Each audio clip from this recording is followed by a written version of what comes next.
আহ, উফ, আর পারছি না, এবার ফিরে যাই। ভোরের আলো ফুটে গেছে, এতক্ষণ দৌড়ে এখন খুব কষ্ট হচ্ছে। না না না না, অনেক হলো শরীর চর্চা, আমার দ্বারা এসব হবে না। এই তুমি এসব ছেড়ে দাও গো, ওসব শরীর চর্চা টর্চা করে কি হবে? আরে অত ভেল কি দেখাতে হবে না। হ্যাঁ গোপাল দাদু, আমাদের গ্রামে পুতুল নাচ দেখাবার জন্য একজন এসেছেন। বলিস কি রে পুটি, পুতুল নাচ? হ্যাঁ দাদু, আমরা সবাই দেখতে যাব, তুমিও যাবে কিন্তু। না না, সে না হয় যাবো, কিন্তু পুতুল নাচটা আনলো কে?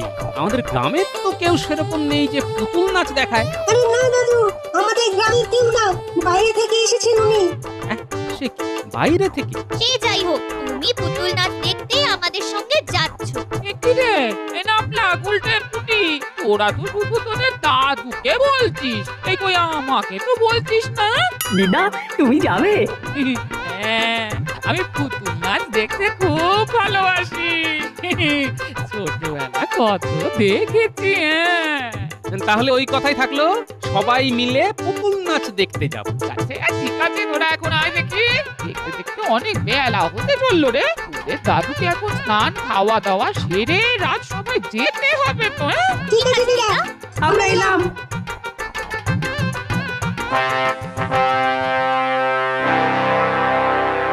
মহারাজ, আপনার সাথে একজন দেখা করতে এসেছে।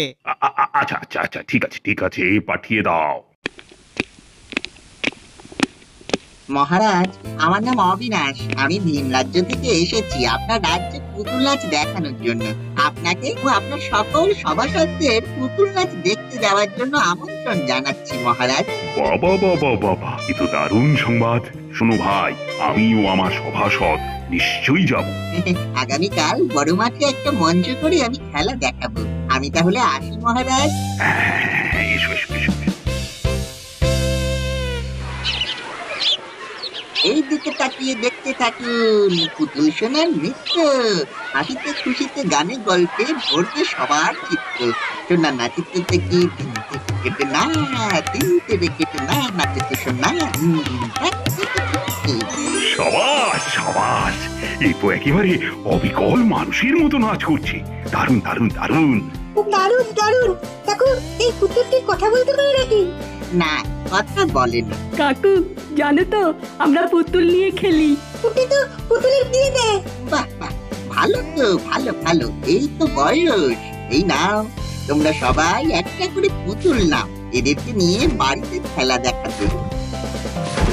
ও মা,